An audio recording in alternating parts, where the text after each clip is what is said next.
দীর্ঘায়িত করে নয়, এলাকার মানুষের কাছে আমি দু একটি কথা বলার জন্য উপস্থিত হয়েছি।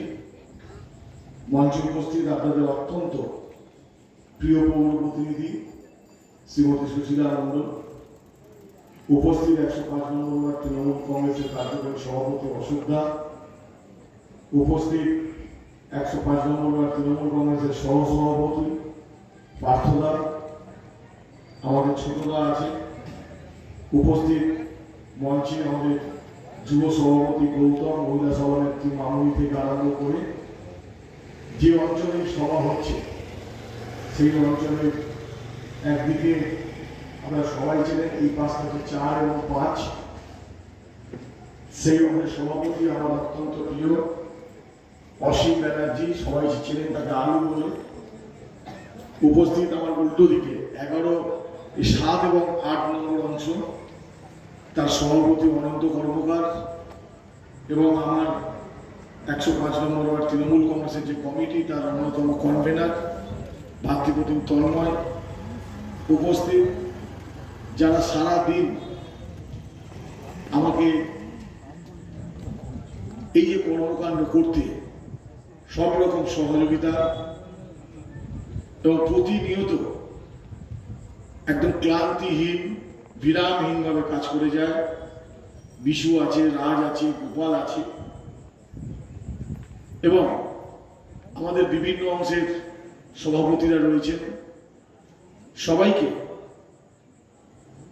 আমি অন্তরের অন্তঃস্থল থেকে শ্রদ্ধা, কৃতজ্ঞতা এবং প্রণাম জানাচ্ছি।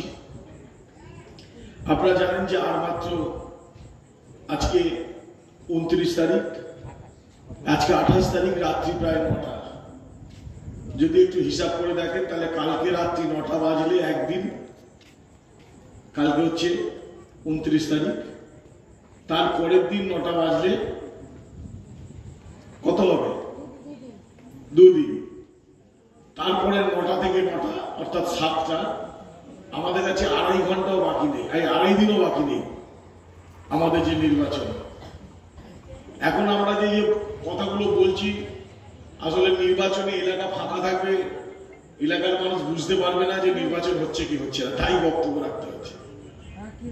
আসলে বক্তব্য রাখার কোনো জায়গা নেই, তার কারণ মানুষ সিদ্ধান্ত নিয়ে নিয়েছে যে 1 তারিখ কাকে ভোট দেবে।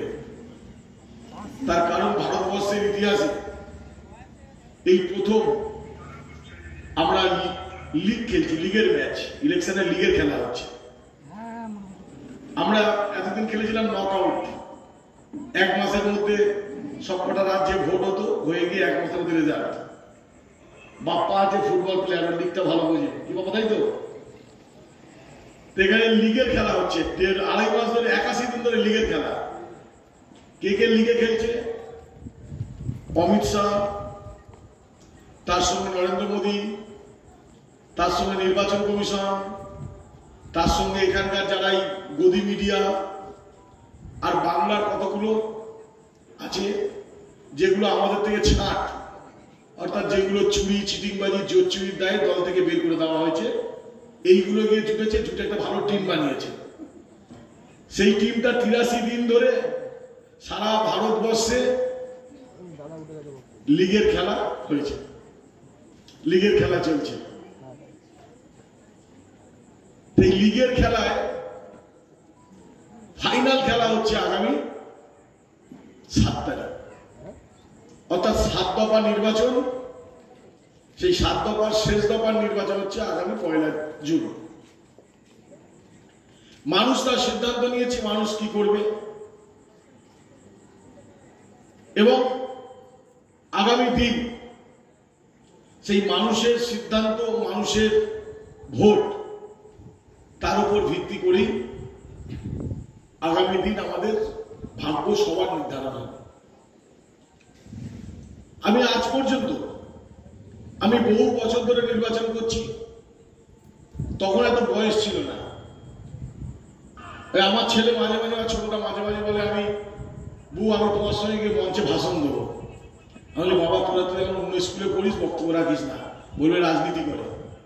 কিন্তু আমাদের সময় তো সব ছিল না। আমাদের সময় যারা একটু বলতে পারতাম, এই অশোকদা, পার্থদা, এরা যারা থাকতো আমাদেরকে যখন ঠেলে ঠেলে তুলে দিত মঞ্চের উপরে, দিয়ে বলতে শেখাতো। তা তখন আমরা 14 বছর বয়স থেকে কিছু কম বেশি বলা শিখিয়েছি। তখন পাড়ায় পাড়ায় যাত্রা হতো, তখন যাত্রার প্রচার করতাম, সিনেমার প্রচার করতাম। তা আমাদের ভারতবর্ষে এখন নরেন্দ্র মোদী যাত্রার প্রচার আর সিনেমার প্রচার করছে। আজকেও এসছে ধর্মতলায়, এই আমাদের সিমলা স্ট্রিটে এসছে, সেখানেও তিনি যাত্রার অ্যানাউন্সমেন্ট করে গেল। এখন আমার অনেক মনে হয় জানেন তো, সুখের গাঙে ভাসিয়ে ভেলা, দুঃখের সাগরে ভাসছি, আপনি আমি আমরা সবাই জন্ম থেকে জ্বলছি, যাত্রা। হ্যাঁ, তারপরে স্বার্থের খাঁচায় বন্দি হৃদয়, বিবেকের লাশ মর্গে, শয়তান এলো স্বর্গে, তখন এইসব যাত্রা করছিল। সিনেমা যেমন আমরা বলতাম, এবারে শতাব্দী প্রসেনজিৎ অভিনীত রূপালী পর্দায় রঙিন ছবি, সারা পাড়া জাগানো ছবি, হলে হলে ছবি, চলে আসুন, ফরাস পাতায় 25 পয়সা, চেয়ারে 1 টাকা, কি আমরা বলতাম। আজকে নরেন্দ্র মোদী একটা রোড শো করছে, আমি বুঝতে পারলাম না চেয়ারে কত দাম আর ফরাস পাতায় কত দাম। সিমলা স্ট্রিটের ওই রাস্তাটা সরু রাস্তা, সেই রাস্তার দুধারে ব্যারিকেড করে দিয়েছে, দিয়ে মাঝখান থেকে আমাদের ঈশ্বর আসবেন, ঈশ্বর যাবেন আর তার ভক্তরা রাস্তার দুধারে দাঁড়াবেন। ভক্ত তো ঘোড়ার ডিম, ভক্ত নেই, ঈশ্বর হেঁটে হেঁটে যাচ্ছে। আসলে এটা কি ভারতবর্ষ বলুন তো? এর নাম ভারতবর্ষ? একটা আধ্যাত্মিক, একটা ধর্ম, একটা বিশ্বাস, একটা ভালোবাসা, একটা শ্রদ্ধা, একটা বিবেক, একটা বৈরাগ্য, একটা চেতনা, এটাই তো ভারতবর্ষ। কিন্তু সেই ভারতবর্ষে আমরা কি দেখছি? 2014 যখন এলো, তিনি কি বলেছিল মনে আছে? 2014 কি বলেছিল মনে আছে? 14 কি বলেছিল ইলেকশনে জেতার সময়? হ্যাঁ, আর কি বলেছিল? 2 কোটি চাকরি, 15 লক্ষ টাকা, বাড়ির ছাদ, আর কি কি বলেছিল? অনেক কিছু বলেছিল। তারপর কি বলেছিল? বলেছিল আমি ক্ষমতায় আসলে আমি ভারতবর্ষের একজন সুশাসক নেতা হব, কি বলেছিল তো? তা মানুষ তখন ভেবেছিল যে কংগ্রেস সারা দেশের চোর, কংগ্রেস দেশটাকে চুরি করেছে, লুট করেছে, তার সঙ্গে সিপিএমও বলেছে। ভারতবর্ষের মানুষ কেন্দ্রে কংগ্রেস সরকারটাকে ফেলে দিয়ে মোদীর সরকার নিয়ে আসে। বৈতরণী পার হয়ে গেল, গ্যাসের দাম 416 টাকা, বছর ঘুরতে না ঘুরতেই গ্যাসের দাম 600, 700, 650, 720, এই করতে করতে কত গেল? 1150। এই নির্বাচন এলো, কি করলো? আবার 200 টাকা কমিয়ে দিল। মায়েরা, আপনারা কেউ শান্তি থাকবেন না, নির্বাচন শেষ, গ্যাসের দাম 1500 টাকা করে দেবে নরেন্দ্র মোদী। এটা কিন্তু নরেন্দ্র মোদীর গ্যারেন্টি, এটা কিন্তু নরেন্দ্র মোদীর গ্যারেন্টি। কি বলেছিল? আমরা যদি ক্ষমতায় আসি 2 কোটি বেকারের কর্মসংস্থান। এই অঞ্চলের মানুষের কাছে বলতে চাই যে আপনারা বলুন, আপনাদের পাশের বাড়ি, আপনার পরিবারের কেউ সেন্ট্রাল গভর্নমেন্টের একটিও চাকরি তারা পেয়েছে? বছরে 2 কোটি চাকরিবাজি, সেটাও হলো না। চাকরি দেবে বলে সেটাও দিল না। তারপর কি হলো? তারপর নতুন নতুন আইডিয়া চালু করলো, বললো আমরা কালো ধন ফিরিয়ে আনবো। কোথা থেকে? বিদেশ থেকে টাকাটা ফিরিয়ে আনবো। দেশের মানুষ বললো খুব জোর, খুব ভালো নেতা, সব টাকা ফেরত আসবে। দেশের মানুষ বিজেপির উপর ভরসা করলো, ভরসা রাখলো। আমার মায়েরা, আমার বোনেরা বাবার পকেট থেকে 2-5 টাকা ঝেড়ে বিছনার তলায় রাখতো। ওই কটা বছরে হয়তো 10,000 20,000 টাকা কোনো কারণে কামিয়েছিল, রেখেছিল। মানে ওটা আমার অ্যাকচুয়ালি ওই টাকা না রাখলে সংসার হবে না। মায়েদের ওটাকে চুরি বলে না, মায়েদের অ্যাকচুয়ালি সংসারের জন্যই চুরি করতে হয়। অনেক সময় কি হয়, অনেক সময় বাবার অজান্তেই মারা রেখে দেয়। নরেন্দ্র মোদীর চোখ পড়লো মায়ের সেই আঁচলের দিকে, বললো তোমার আঁচল তো কাটতেই হবে। নোটবন্দি 2016 সালে 8ই নভেম্বর রাত্রি 8টায় ঘোষণা। আজকে রাত্রি 12টা থেকে কত হাজার টাকা না, না না 2 তো পরে এলো, 1000 টাকা আর 500 টাকা,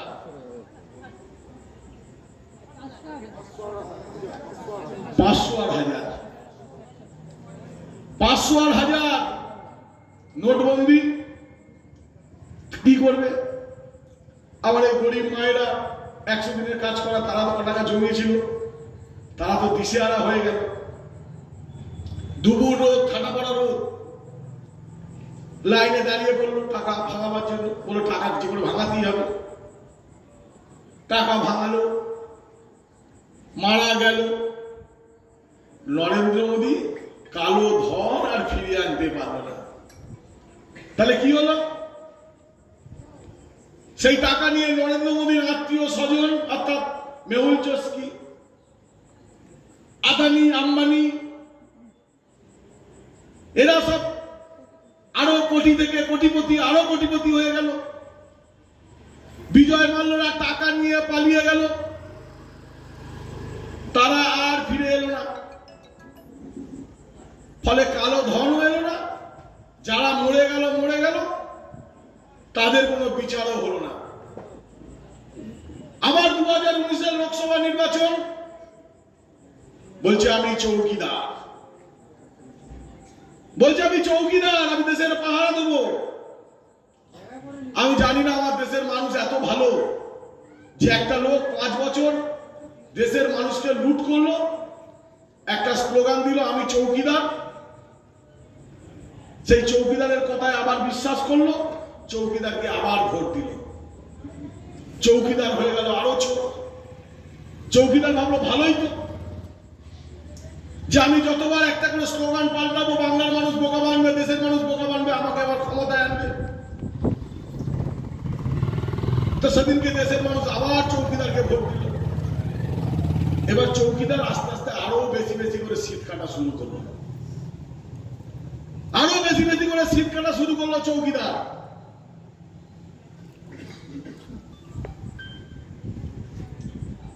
সিট কেটে কি বলছে? 2019-এর লোকসভা নির্বাচনে বলছে দেশের আরো বেশি করে উন্নয়ন করতে হবে, আবার যুব সমাজকে এগিয়ে নিয়ে যেতে হবে, আবার দেশকে একটা সঠিক জায়গায় পৌঁছতে হবে। আলটিমেট দেশ চলে গেল রসাতলে। কারণ একটা করে নির্বাচন আসে, আর নির্বাচন বৈতরণী পার করবার জন্য বিজেপি একটা করে ফন্দি তারা এঁটে বসে। 2019-এ মানুষ ওদের উপর বিশ্বাস করলো, ভরসা করলো, ভোট দিল, আর মানুষের উপরে অত্যাচার চালু হয়ে গেল। কি অত্যাচার? কে হিন্দু, কে মুসলমান, কে খ্রিস্টান, কে ডোম, কে চামার, কে নমশূদ্র, কে তপশিলি, তাদেরকে চিহ্নিতকরণ করতে হবে। অর্থাৎ গরিব মানুষের খাদ্যের ব্যবস্থা করতে হবে, এ চিন্তা ভাবনা নেই। গরিব মানুষদের বেঁচে থাকার অধিকার ফিরিয়ে দিতে হবে, এ চিন্তা ভাবনা নেই। চিন্তা ভাবনা কি? চিন্তা ভাবনা হচ্ছে জাত পাত, হিন্দু মুসলমান এই করে লাগিয়ে দাও, এই করে লাগিয়ে দাও। বিচার ব্যবস্থার এক একটা বিচারপতিকে আমরা দেখছি তো, এগুলো আপনারা সবাই দেখেছেন। হাইকোর্টে প্র্যাকটিস করছে, সুপ্রিম কোর্টে প্র্যাকটিস করছে, আর যেই রিটায়ারমেন্ট করে ফেলছে, করে ফেলার পরই কেউ চলে যাচ্ছে রাজ্যসভায়, কেউ চলে যাচ্ছে ক্যান্ডিডেটের টিকিট নিয়ে। একটা অভিজিৎ গাঙ্গুলির মতো একটা অসভ্য, একটা বর্বর, একটা অশিক্ষিত, আমি অশিক্ষার কোনো দাম নেই। তার থেকে আমি মনে করি আমার এখানে যারা মায়েরা বসে আছে, যারা ভাইরা বসে আছে, যারা 100 দিনে কাজ করে, পেটে কম বিদ্যা আছে, আমি মনে করি এদের অনেক বেশি শিক্ষা আছে, অনেক বেশি শিষ্টাচার আছে।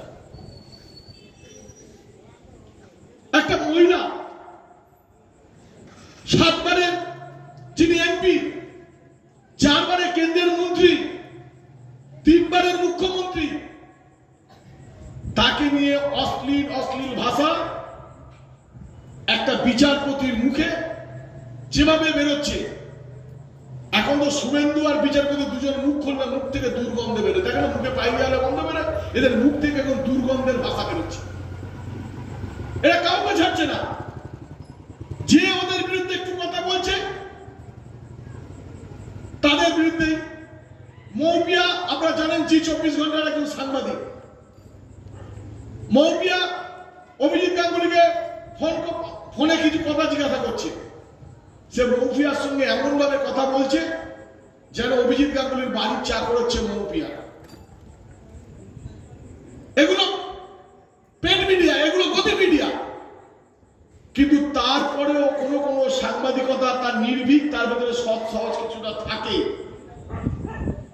তার মধ্যে মৌপিয়াও একরকম। মৌপিয়া কিছু কিছু সহজ সরল প্রশ্নের সঙ্গে কিছু কঠিন প্রশ্ন করে ফেলেছে। মৌপিয়াকে যে ভাষায় আক্রমণ করলো, যে ভাষায় বলল, আজকে আমাদের বিচার ব্যবস্থা প্রতি একটা কলঙ্কময় দিন এই অভিজিৎ গাঙ্গুলি তৈরি করে দিচ্ছে। ভারতবর্ষের বিচার ব্যবস্থা তো ঠুনকো নয়। ভারতবর্ষের বিচার এত, ভারতবর্ষের আইন বি.আর. আম্বেদকর যে তৈরি করে গেছে, সেখানে ধারা বাই ধারা, ধারা বাই ধারা তার নিয়ম অবর্তিত আছে, তার নিয়ম শৃঙ্খলা আছে।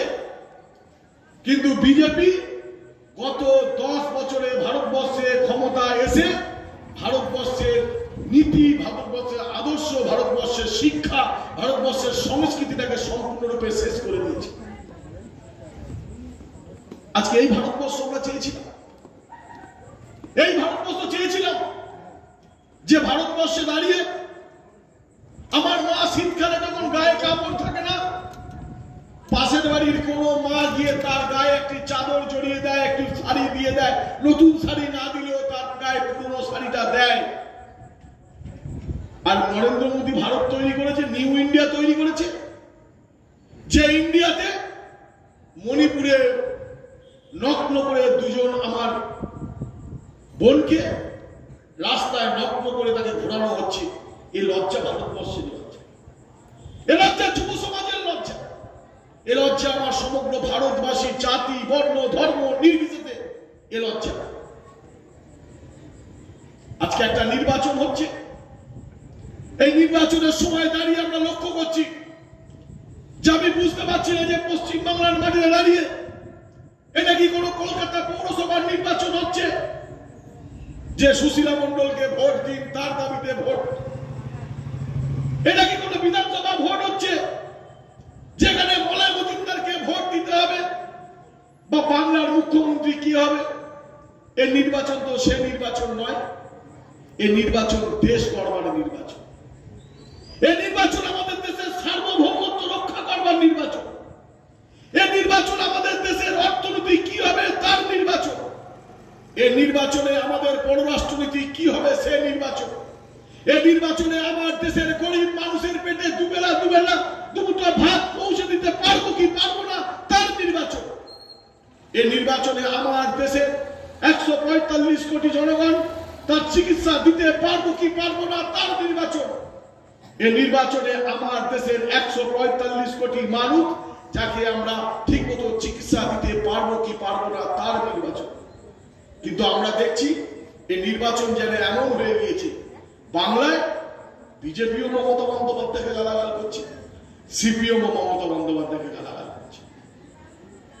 এটা আমরা গর্ববোধ করছি, প্রাউড ফিল করছি যে আমরা মমতা বন্দ্যোপাধ্যায়ের দলটা করে আমাদের নেত্রীকে নিয়ে ওই কারবাইটা চুল পাকানোর তাত্ত্বিক নেতারা সুজন চক্রবর্তী, শ্রমিক ভট্টাচার্য, বিমানবাবুরা 24 ঘন্টার বাপান্ত করছে, গালিগালাজ করছে। আমরা প্রাউড ফিল করছি আমার নেত্রী সঠিক পথে আছে। কেন্দ্র থেকে উড়ে আসছে কখনো সাধু বাবা, কখনো দেখা যাচ্ছে দাড়ি কামিয়ে আসছে, কখনো দাড়ি রেখে আসছে, কখনো পাগড়ি পরে আসছে। ছোটবেলায় আমরা দেখেছি আমাদের তখন পাড়ায় পাড়ায় বাৎসরিক ক্রীড়া প্রতিযোগিতা হতো না? বাৎসরিক ক্রীড়া প্রতিযোগিতা এখনো স্কুলে হয়, আর আমরা 105 নম্বর ওয়ার্ড তৃণমূল কংগ্রেস থেকে করি। তাই ওখানে গুয়াজু লাইক হয় না? আমার দেশের প্রধানমন্ত্রী আমি গুয়াজু লাইক পাঠ করছি। কখন বলছে কোন পুরস্কারটা পাওয়া যায়, কখনো রবীন্দ্রনাথ সেজে আসবে, কখনো ঝোলা কাঁধে নিয়ে আমি ফকির আসবে, ফকির বেশে। আমি আমার এই অঞ্চলের মানুষকে বলবো, আমার সীতাকে কিন্তু বনবাসের পর তাকে কিন্তু ওই তপবনে চলে যেতে হয়েছিল। তাকে যিনি নিয়ে গেছিল তিনি ফকির বেশে এসেছিল। ফকির বেশে এসে আমার সীতাকে হরণ করে নিয়ে গিয়েছিল। কি মায়েরা, কি বোনেরা,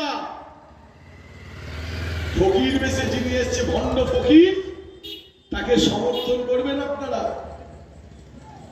সমর্থন করবেন? একবারও করবেন না। আমার ফকির কিন্তু ঝোলায় সিএএ, এনআরসি সব নিয়ে বসে আছে। ফকির যদি একবার তোমার ওই লক্ষণ রেখাটা টপকাতে পারে, তাহলে আমার এখানে যত কলোনির লোক আছে, যারা ওপার বাংলার লোক, যারা উদ্বাস্তু হয়ে এপার বাংলায় এসছেন, এদেশের সংস্কৃতির সঙ্গে মিশে গিয়েছেন, এদেশের ভালোবাসার সঙ্গে মিশে গিয়েছেন, এদেশের আত্মার সঙ্গে মিশে গিয়েছেন, যদি লক্ষণ রেখা টপকে ওই ফকির যদি একবার ক্ষমতায় আসে, কেউ থাকতে পারবেন না ভারতবর্ষে, কেউ ভারতবর্ষে থাকতে পারবেন না। সবাইকে কিন্তু এই ভারতবর্ষ থেকে বিতাড়িত করবে, আর না হলে ডিটেনশন ক্যাম্পে পাঠাবে। আপনারা চান? জোর করে একবার বলুন, ডিটেনশন ক্যাম্প চান? গলার আওয়াজ নেই কেন? আরো জোরে বলতে হবে। যদি ডিটেনশন ক্যাম্প চান, তাহলে এই ফকিরকে ভোট দেন। যদি ডিটেনশন ক্যাম্প না চান, তাহলে আমার নেত্রী মমতা বন্দ্যোপাধ্যায় প্রার্থী সায়নীকে ভোট দেন। মায়েদের স্বাধীনতার কথা আমরা বলবো, যুবকের স্বাধীনতা আমরা বলবো, শিক্ষার কথা আমরা বলবো, বিজ্ঞানের কথা আমরা বলবো, বিবেকের কথা আমরা বলবো, বৈরাগ্যের কথা আমরা বলবো। ভণ্ড সাধু, তোমার মুখে বৈরাগ্য মানায় না। আমরা সব সময় দেখেছি কি, সাধু এক বস্ত্র পরিধান করবে, উপরেও গেরুয়া, কোমরেও গেরুয়া। আগে ছিল খড়ম, এখন পরিবর্তন হয়ে হাওয়াই চপ্পল বা ওই ক্রস কোম্পানির একটু দামি জুতো প্রধানমন্ত্রী পড়তেই পারে। কিন্তু আমার প্রধানমন্ত্রী আমার দেশের মানুষ খেতে পায় না, দেশের মানুষের শিক্ষা দিতে পারা যাচ্ছে না, দেশের অর্থনীতি একটু চুরমার হয়ে গিয়েছে। আর আমার প্রধানমন্ত্রী সকালবেলা আসছে বসিরহাটে মিটিং করতে, সঙ্গে সঙ্গে মেকআপ ম্যান চলে এলো, ফিটিং করে মেকআপ করে দিল, ড্রেস করে দিল, আমার প্রধানমন্ত্রী চলল। দুপুরবেলা বারাসাতে যাচ্ছে, আমার আরেকজন মেকআপ ম্যান।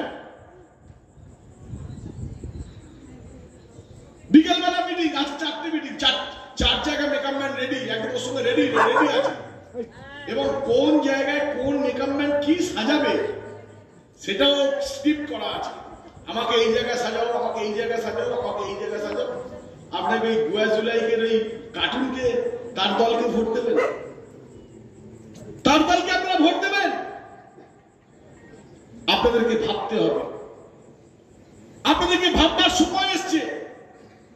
পুলওয়ামার ঘটনা আপনারা কেউ ভুলে যাননি। কি অপরাধ ছিল যখন আমার ছোট ছোট বোনরা তাদের স্বামীকে চোখের জলে বিদায় দেয়, দেশমাতৃকাকে রক্ষা করবার জন্য, দেশের মাটিকে রক্ষা করবার জন্য, দেশের অখণ্ডতাকে রক্ষা করবার জন্য কাঁদতে কাঁদতে বিদায় দেয় আমার ফৌজিদের, আমার বোনেরা। আর নরেন্দ্র মোদী ফেকু প্রধানমন্ত্রী, তুমি পুলওয়ামা যুদ্ধ করালে, সেই যুদ্ধে কতজন ফৌজ আমাদের মারা গেল। কেন? শুধু নির্বাচনে জিততে হবে। নির্বাচনটা বড়, ক্ষমতা বড়। আমার দেশের যুবকের কোনো দাম নেই, আমার দেশের মানুষের কোনো দাম নেই, আমার ছাত্র যৌবনের কোনো দাম নেই। আমার দেশটাকে রসাতলে পাঠিয়ে দিচ্ছে। প্রতিবাদ আপনাদের সেই জায়গায় করতে হবে। বিজেপির সঙ্গে লড়াই করবার দরকার নেই, বিজেপির সঙ্গে মুখে মুখ লাগাবার দরকার নেই। কিন্তু যেটা আপনারা পারবেন, গণতন্ত্রের একটা দিন গণতন্ত্র আপনাদের অধিকার দিয়েছে, আপনার মত প্রকাশ করার অধিকার দিয়েছে গণতন্ত্র, আপনার অধিকার দিয়েছে আপনার সম্মান রক্ষা করবার, আপনাকে অধিকার দিয়েছে একটা সরকারকে প্রতিষ্ঠিত করবার। সেই অধিকার হচ্ছে একটি মাত্র ভোট। আপনি যাবেন, আপনার সেই বোতামটা টিপে দিয়ে আপনার প্রতিবাদটা করতে হবে। আজকে দেশের অবস্থা কোন দিকে গিয়েছে? একটা দেশের প্রধানমন্ত্রী, আমরা জানি যে একজন পুরুষ আর একজন নারী যখন তারা সমবয়স্ক হয়, আমার মায়েরা তাকে বিবাহ দেয়, আমার বাবারা তাকে দেখে বিবাহ দেয়। বিবাহ বন্ধনে আবদ্ধ হওয়ার পর তাদের সংসারে একটা ছোট্ট সন্তান আসে, সেটা হচ্ছে বায়োলজিক্যাল। আর আমার দেশের প্রধানমন্ত্রী বলছে, আমার মা মারা যাওয়ার পর আমার মনে হয়েছে আমি কোনো বায়োলজিক্যাল, অর্থাৎ আমি কোনো মানুষের থেকে আমার সৃষ্টি নয়, আমাকে ঈশ্বর সৃষ্টি করেছে। ওনাকে ঈশ্বর সৃষ্টি করেছে। কত বড় ধাপ্পাবাজ! উনি নির্বাচন বৈতরণী পার করবার জন্য কখনো কৈলাস পর্বতে চলে যাচ্ছে, কখনো মানস সরোবরে চলে যাচ্ছে, কখনো সমুদ্রের তলায় চলে যাচ্ছে। জীবনের যত ভোগ সব করে দিচ্ছে আমার দেশের টাকায়, আমার দেশের গরিব মানুষের করের টাকায়, আর শুধু মানুষকে বোকা বানাচ্ছে। কতদিন আপনারা বোকা হবে? লড়াই তো আপনাদের পূর্বপুরুষরা করেছে।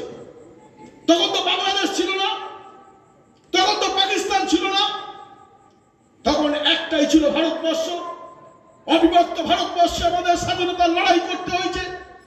200 বছরের ব্রিটিশ সাম্রাজ্যবাদ ভারতবর্ষকে যখন যতদিন আক্রমণ করেছে, কখনো বিনয় বাদল দীনেশদের নেতৃত্বে লড়াই হয়েছে, কখনো নেতাজি সুভাষচন্দ্র বসুদের নেতৃত্বে লড়াই হয়েছে, কখনো ক্ষুদিরাম বসুদের নেতৃত্বে লড়াই হয়েছে, কখনো সিধু কানুদের নেতৃত্বে লড়াই হয়েছে, কখনো মাতঙ্গিনী হাজরার নেতৃত্বে লড়াই হয়েছে। আমরা লড়াই জানি। আমাদের জীবনটা লড়াই করে আমরা ব্রিটিশ সাম্রাজ্যবাদের হাত থেকে 200 বছরের পরাধীনতার শৃঙ্খলকে মুক্ত করেছি। মুক্ত করার পর ভারতবর্ষকে দ্বিখণ্ডিত করে, যে কোনো কারণে, রাজনৈতিক কারণ হোক, যে কোনো কারণ, ভারতবর্ষ দ্বিখণ্ডিত হয়েছে, হয়ে বাংলাদেশ তৈরি হয়েছে, ভারতবর্ষ তৈরি হয়েছে।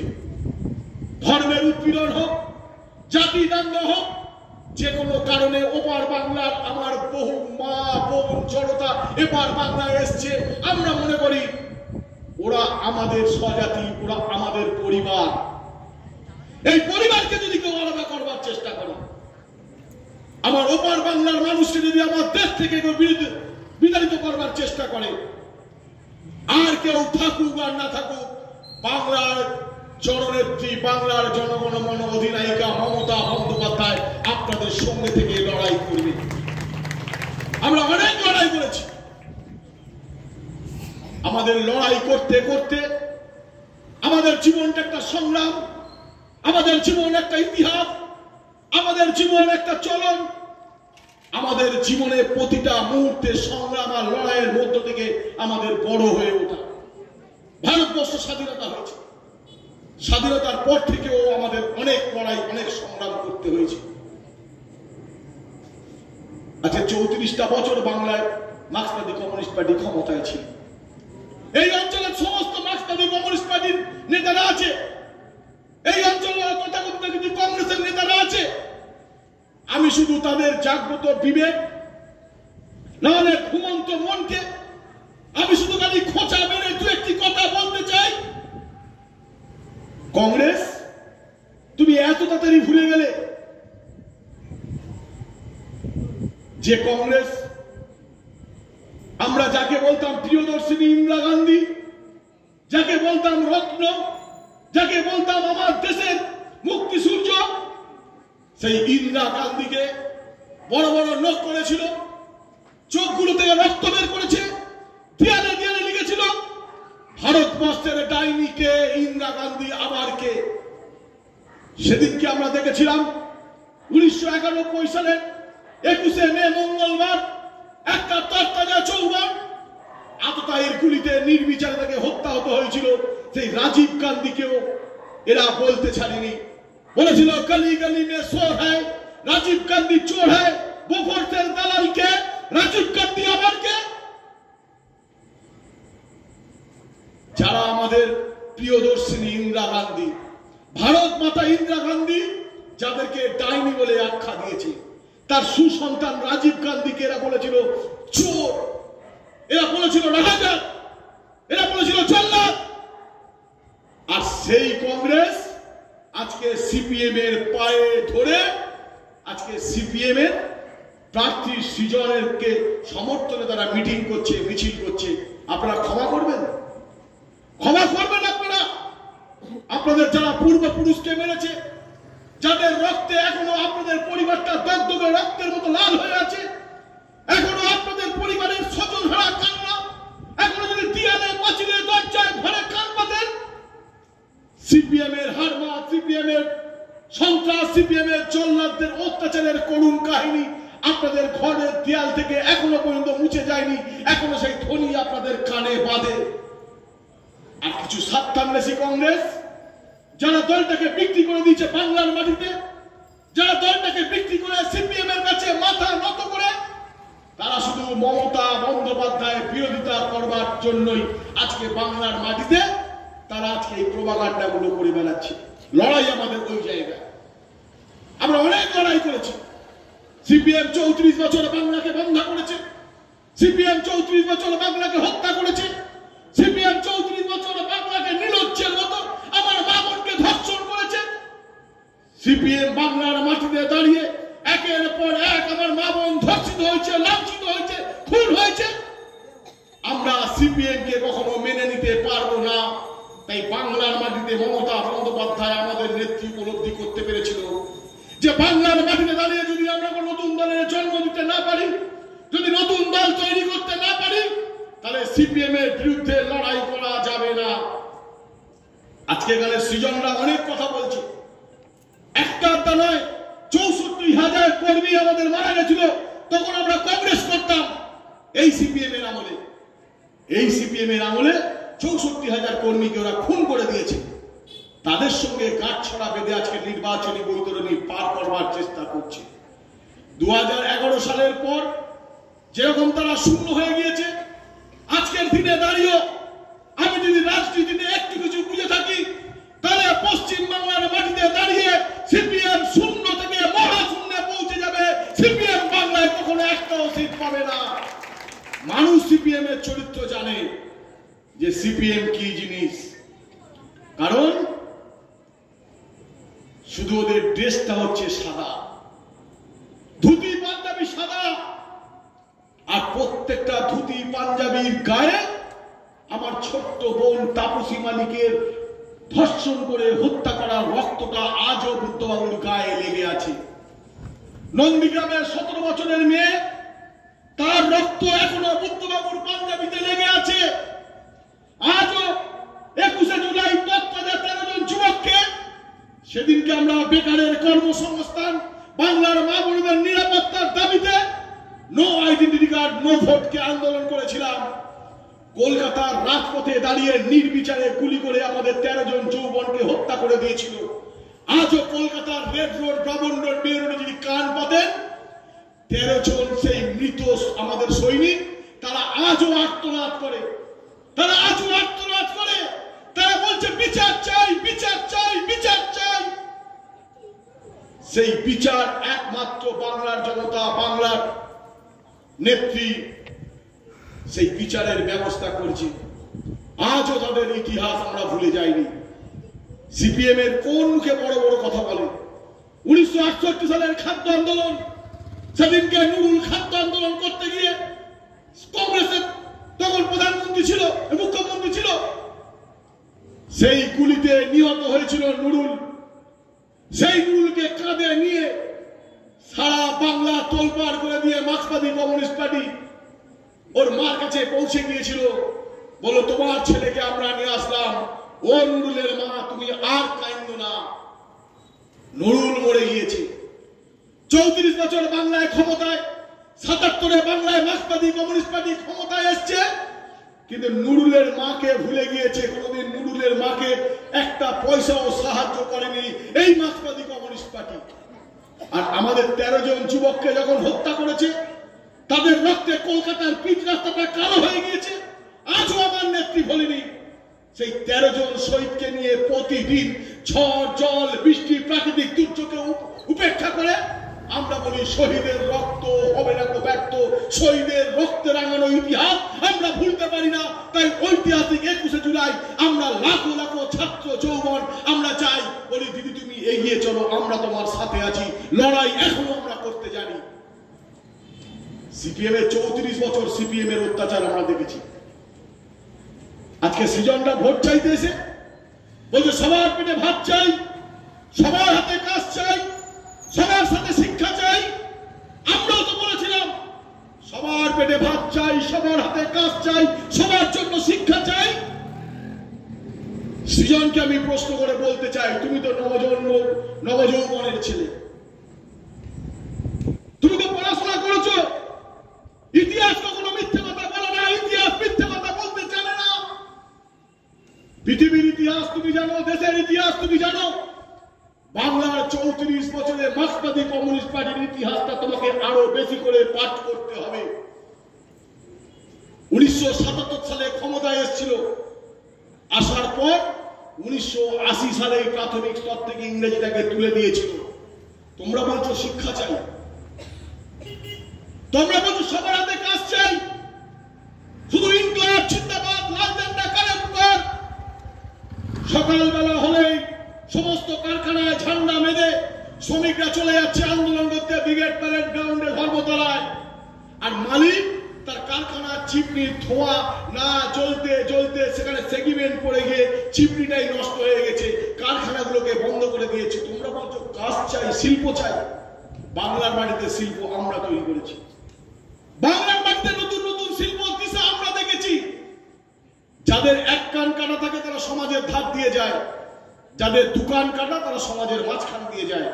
আজকে কংগ্রেস আর সিপিএম এদের দুটো কানই কাটা, তাই সমাজের মাঝখান দিয়ে যাচ্ছে। 1980 সাল যখন সারা বিশ্ব জুড়ে, সারা ভারত জুড়ে যখন কম্পিউটার বিপ্লব আসছে, দেশে কম্পিউটারের মধ্য দিয়ে একটা বিপ্লব তৈরি করবার চেষ্টা করেছে, তখন এই মার্ক্সবাদী কমিউনিস্ট পার্টির অলিতে গলিতে দাঁড়িয়ে সেদিনকে রাজীব গান্ধী বিরোধিতা করেছিল, করে কম্পিউটারকে ঢুকতে দেয়নি। আর এখানকার কতগুলো ছাগলের তৃতীয় বাচ্চা, তারা আজকে সেই সিপিএম এর সঙ্গে হাতে হাত মিলিয়ে, কাঁধে কাঁধ মিলিয়ে, যারা ইন্দিরা গান্ধীকে ডাইনি বলেছে, যারা বোফোর্সের দালাল বলেছে, যারা কম্পিউটার ঢুকতে দেয়নি, তাদেরকে বগল দাবায় নিয়ে চলে বলছে এবার আমাদের বৈতরণী পার করতে হবে। বৈতরণী পার হবে না। আগামী দিন ভারতবর্ষকে দিশা দেখাবে মমতা বন্দ্যোপাধ্যায়। আগামী দিন ভারতবর্ষে যে সরকার তৈরি হবে, সেই সরকারটার প্রাণ ভ্রমণ হবে মমতা বন্দ্যোপাধ্যায়। আগামী দিন ভারতবর্ষে যে সরকার তৈরি হবে, সেই সরকারের দিক নির্দেশন করবে মমতা বন্দ্যোপাধ্যায়। মমতা বন্দ্যোপাধ্যায় গভর্নমেন্ট তৈরি করেছিল, গভর্নমেন্টে ছিল, ভারতবর্ষের গভর্নমেন্টে। আজকে এখনো আমাদের বুকটা ফাটে। একটা গরিব মানুষ লক্ষ্মীকান্তপুর, সোনারপুর থেকে আরম্ভ করে নানখানা, কাকদ্বীপ, বারাইপুর, ওইখান থেকে মানুষ শহরে আসে কাজ করতে। প্রত্যেক দিন টিটি তাকে হাত ধরে টেনে নিয়ে গেল লকাপে ঢোকাতো। মমতা বন্দ্যোপাধ্যায় আমার নেত্রী বলছে সবার ইজ্জত আছে, ইজ্জত মান্থলি করে দেওয়া হয়েছিল, আর বিজেপি তুমি এসে ইজ্জতটাকে তুলে দিয়েছো। একবার তো তার বিরুদ্ধে কোনো কিছু বলছে না, একবার বলছে না। সারাদিন মিটিং হচ্ছে, মিছিল হচ্ছে শুধু মমতা বন্দ্যোপাধ্যায়ের নামে। আমরা বলবি যত বলবি বল, দেখবি আর জ্বলবি, লুচির মতো ফুলবি। আগামী দিন দেশের পথ দেখাবে মমতা বন্দ্যোপাধ্যায়, আগামী দিন দেশের পথ দেখাবে মমতা বন্দ্যোপাধ্যায়। আমার সঙ্গে অনেকের প্রেডিকশন হয়, কেউ বলছে বাংলার নির্বাচনে কি হবে। আমি প্রথম ভেবেছিলাম যে বিরাট কিছু হবে, বোধহয় বিজেপি অনেক কিছু পাবে। আমি তাও বলেছিলাম জানিস মনে হচ্ছে 22টা কি 23টা পাবে। তারপরে 4 দফা ভোট হয়েছে, আমি বললাম না রে, নির্বাচন খারাপ আছে, আরেকটু বাড়বে। আমার এখন স্থির বিশ্বাস যে বাংলার যে নির্বাচন যদি 42-এ হয়ে যায়, কোনো এর ভেতরে কোনো গলদ নেই। কারণ মানুষ তৈরি হয়েছে মমতা বন্দ্যোপাধ্যায়ের নেতৃত্বে। দেশ চাইছে যে এমন একজন নেত্রী যে দেশের কথা বলবে, দশের কথা বলবে, মানুষের কথা বলবে, সেই নেত্রীকে সমর্থন করবে সবাই। তাই আপনাদের কাছে আমরা বলতে এসেছি, এবারে নির্বাচন একটা অত্যন্ত গুরুত্বপূর্ণ নির্বাচন। যে নির্বাচনের প্রাক্কালে দাঁড়িয়ে বিজেপি নেতারা বলছে যে আমরা ক্ষমতায় আসলে লক্ষ্মীর ভান্ডার তুলে দেবো। সিপিএম বলেছিল ভিক্ষার দান, তাদের ঘরের বউরা কে লক্ষ্মীর ভান্ডারে গিয়ে আগে লাইন নিয়েছে। আমি তো করে দিয়েছি লক্ষ্মীর ভান্ডার। আমি বলি আমার মায়েদের কোনো অপরাধ নেই, আমার মায়েদের কোনো অপরাধ নেই, কিন্তু অপরাধ ওই কমরেডদের, এই কুলাঙ্গার গুলো যারা খাচ্ছে, নিচ্ছে, পড়ছে, আবার তারা গালাগাল করছে। এদের বিরুদ্ধে প্রতিবাদ করতে হবে। আমার নেত্রী অন্যায় করেছে, একটা গরিব মানুষ চিকিৎসা পাবে না, বড় লোকের পয়সা আছে বলেছে ডেভিসিটি চিকিৎসা করবে, আমরিতে চিকিৎসা করবে, পিয়ারলিতে চিকিৎসা করবে, ডিসানে করবে। আমার নেত্রী বলছে কেউ পাবে, কেউ পাবে না, তা হবে না, তা হবে না। 5 লক্ষ টাকার আইডেন্টি গ্যারেন্টি করে দিয়েছে স্বাস্থ্য সাথী, বলে সবার চিকিৎসা সমান। বলছে মলয় সরকারি চাকরি করে, ও যদি ডেভিসিটি চিকিৎসা পায়, আর আমার এই সবজি বাড়ি যে রিক্সা চালায় সেও মলয়ের পাশের বেডে গিয়ে চিকিৎসা হবে। এই হচ্ছে মমতা বন্দ্যোপাধ্যায়, এই হচ্ছে মমতা বন্দ্যোপাধ্যায়। সকালবেলায় আমার ছিল, ছোটবেলায় যখন ছিল তখন টাই ফাই পরিয়ে হাতে করে স্কুলে নিয়ে যেত, এখানে প্রতি স্কুলে পড়তো। আবার দেখা যেত কিছু গরিব মানুষ আছে তারাও এইখানে বিভিন্ন স্কুলে তারাও পড়াশোনা করতো। আমার নেত্রী বলছে যে শিক্ষায় বৈষম্য করা চলবে না, সবার অধিকার আছে, শিক্ষা সবার অধিকার আছে। তাই সবার অধিকার রক্ষা করতে গেলে কি করতে হবে? প্রথমেই তাকে নজর দিতে হবে তার চাহিদাটা কি, তার প্রয়োজনটা কি। তার সর্বপ্রথম যেটা প্রয়োজন তার চরিত্রের গঠন। আর চরিত্রের গঠন তৈরি করতে গেলে একদিকে যেমন পারিবারিক সংস্কার, তার সঙ্গে তার রুচি, শীল, জামা কাপড়। আমার নেত্রী বলছে যার পয়সা আছে তার ছেলে ড্রেস পরে যাক। আমার বাংলার 8.5 কোটি 9 কোটি মানুষ যাদের ঘরের বাচ্চাদের পয়সা নেই, তারাও অন্তত ভদ্র, সভ্য এবং প্রত্যেক দিন তারা কাঁচা ধোয়া প্যান্ট জামা পরে তারা স্কুলে যাবে, তার ব্যবস্থা করে দিয়েছে। অন্যায় করেছে? যদি আমার নেত্রী এই অন্যায় করে থাকে, আমাদের সরকারকে আপনারা যতদিন রাখবেন আমরা ততদিন এই অন্যায় কাজগুলো করে যাব। আজকে দেখেছেন সিপিএম আর বিজেপি, দেখুন সব কটা আমাদের ছাড়, সব কটা ছাড়। বিজেপিতে কে কে গেছে? ফার্স্ট গেল মুকুল রায়, সব কিছু হয়ে গেছে বাঁচবার জন্য বিজেপি। ওদিকে চলে গেল শুভেন্দু অধিকারী, ওদিকে চলে গেল ওই একটা করে যে কুবিগাইন বাগাবাই না কি একটা হিরো প্রেজেন্ট দেশে একটা সিনেমাতে এখন এই দিচ্ছে না অ্যাডভার্টাইজ, বিজেপির অ্যাডভার্টাইজ দিচ্ছে, রুদ্রনীল সেও ছিল। আসলে মমতা বন্দ্যোপাধ্যায়ের কাছে ধান্দা করতে আসে, আর মমতা বন্দ্যোপাধ্যায় যখন ধান্দা বন্ধ করে দেয় তখন চলে যায় হচ্ছে নরেন্দ্র মোদীর কাছে। এটা ধান্দা করবার জায়গা নয়। এটা মামাটি মানুষের দল, এটা গরিবের দল, এটা শ্রমিকের দল, এটা কৃষকের দল, এটা ছাত্র যৌবনের দল, এটা মেহনতি মানুষের দল, এটা রিক্সা চালকের দল, এটা অটো চালকের দল, যেখানে মানুষকে খেতে দেওয়ার অধিকার, মানুষকে খেতে দিতে হবে, পড়তে দিতে হবে, মানুষকে বাঁচতে দিতে হবে। আমরা সেটাকে সুরক্ষিত করবার জন্য বাংলার মাটিতে তৈরি হয়েছে তৃণমূল কংগ্রেস। যদি কেউ মনে করে থাকে যে বাংলার মাটিতে একদিনে তৃণমূল কংগ্রেসের জন্ম হয়েছে, তারা মূর্খের স্বর্গে বাস করছে। বাংলার মাটিতে কালের নিয়মে প্রয়োজনের জন্য বাংলার মাটিতে তৃণমূল কংগ্রেসের জন্ম হয়েছে।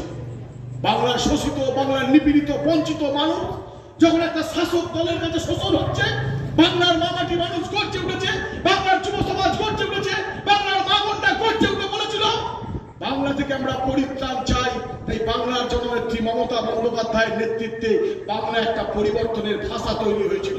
2011 সেই পরিবর্তনে বাংলায় আজকে একটা সুশাসনের সরকার তৈরি হয়েছে, যা সরকারটার নাম মামাটি মানুষের সরকার, যার মুখ্যমন্ত্রীর নাম মমতা বন্দ্যোপাধ্যায়। তাই আপনাদের কাছে আমরা বলতে এসেছি, এবারে নির্বাচন একটা অত্যন্ত গুরুত্বপূর্ণ নির্বাচন।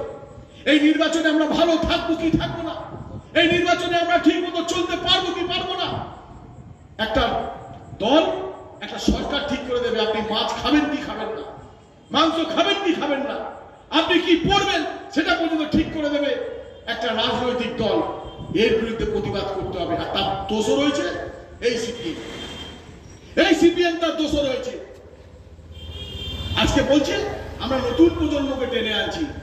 নতুন প্রজন্ম বলে কিছু হয় না। আম গাছে কখনো আম হয়, জাম হয় না। নিম গাছে কখনো আম হবে না, নিম গাছে কখনো আখ তৈরি হবে না। অর্থাৎ যে গাছে সেই ফল। গাছটা তো তোমরা সিপিএম, ওটাই তো বিষাক্ত গাছ। বাংলার মানুষ আফ্রিকার জঙ্গলে ঘুরতে গিয়েছিল, দেখেছিল একটা সুন্দর গাছ হয়েছে, ফুল হয়েছে, ফল হয়েছে, তুলে এনেছে, এনে বাড়ির টপে পুঁতেছে।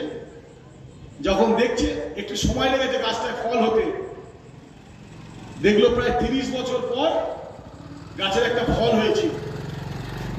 তারা কিন্তু টেস্ট করতে পারছে না, মানুষের ভোটাধিকার ভোট করতে দিচ্ছে না, মানুষকে অত্যাচার করছে, মানুষকে ভুল বোঝাচ্ছে। আর যখন 30 বছরের মাথায় গিয়ে বলছে না ফলটা আমি একটু পেরে খাবো, দেখি ফলটা কি, যেই ফলটা ছাড়িয়েছে আর খেয়েছে সব কটা মরেছে। সুন্দর গাছ হলে তার সুন্দর ফল হবে না, সেই ফলটা হচ্ছে বিষ ফল। আর এই সৃজনরা সেই বিষ ফলের প্রোডাক্ট। এরা বিমান বাবুর প্রোডাক্ট, এরা অনিল বিশ্বাসের প্রোডাক্ট, এরা বুদ্ধ বাবুর প্রোডাক্ট। এরা কখনো অন্য কিছু হতে পারে না।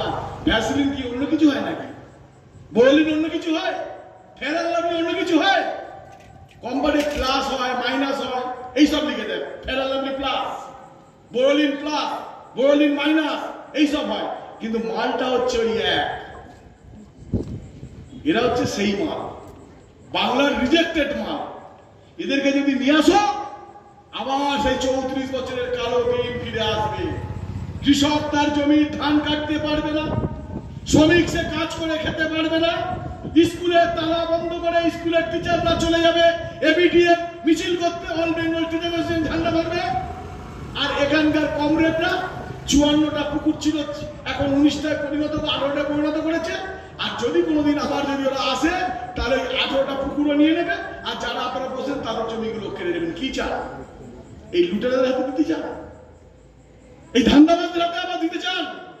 যদি বাঁচতে চান, একসময় সিপিএম বলতো না ভোট দিন বাঁচতে তারা হাতুড়ি কাঁচতে, আমরা বলি বাঁচতে নয়, ভোট দিন মরতে তারা হাতুড়ি কাঁচতে। এদের ভোট দিলে মরতে হবে। আমরা সব স্লোগান দিতাম, আমরা বলতাম চীনের প্রতীক কাস্তে হাতুড়ি, পাকিস্তানের তারা। এরপরে কি বলতে হবে? দেশের শত্রু কারা? এরা হচ্ছে বলেছিল ভারতবর্ষের স্বাধীনতা, এরাই বলেছিল এ আজাদি ঝুটা হ্যায়, এরাই বলেছিল এ আজাদি ঝুটা হ্যায়। এরা আমার দেশের যারা ইতিহাস, আমার দেশের যারা মহাপুরুষ, তাদেরকে দিনের পর দিন এরা অপমান করেছে। আর নির্বাচন আসলেই গলায় তখন লকেট নিয়ে রবীন্দ্রনাথ তুমি আমাকে বাঁচাও, কাজীদা তুমি আমাকে বাঁচাও, বঙ্কিমদা তুমি আমাকে বাঁচাও। আর 34 বছর তখন রবীন্দ্রনাথ ঠাকুরকে বলছে রবি হচ্ছে বুর্জোয়া কবি, রবি বুর্জোয়া কবি, কাজী নজরুল ইসলাম সাম্প্রদায়িক কবি, বিবেকানন্দ ভণ্ড স্বামী, কতগুলো অশিক্ষিত ধান্দাবাজ সিপিএম পার্টিরা যারা আজ পর্যন্ত লিখতে পারে না আমরা ভারতীয় কমিউনিস্ট পার্টি, কোনদিন লেখা দেবে দেয়ালে দিবে ভারতের কমিউনিস্ট পার্টি, মালটাই বিদেশি, এই মালটাই বিদেশি। আমরা লড়াই করেছিলাম স্বদেশী আন্দোলনে, আমরা বলছিলাম দেশের মাটি, বাংলার জল, বাংলার বায়ু, বাংলার ফল, পূর্ণ হোক হে ভগবান। আমরা স্বদেশী আন্দোলন, আমরা বিদেশের জিনিস নেব না বলে ডান্ডি হয়েছিল, নুন আমরা খাবো না। তখন লবণ আন্দোলন হয়েছিল, নীলকরদের বিরুদ্ধে আমরা লড়াই করেছিলাম আমাদের পূর্বপুরুষরা। আর এই সিপিএম যে ভারতবর্ষকে চেনালো, যে ভারতবর্ষকে মাথা তুলে বাঁচাবার জন্য শেখালো, শিকাগো ধর্মসভায় দাঁড়িয়ে বাংলার মনীষী, বাংলার যুবক, মাত্র 39 বছরে যিনি দেহত্যাগ করেছে, মৃত্যুর আগের দিন তিনি বুঝতে পেরেছিল আমার মৃত্যু অনিবার্য। সেই ছোট্ট যৌবন গুটি গুটি পায়ে আমেরিকার শিকাগো ধর্মসভায় দাঁড়িয়ে বলেছিল মুচি মেথর ডোম চামার আমার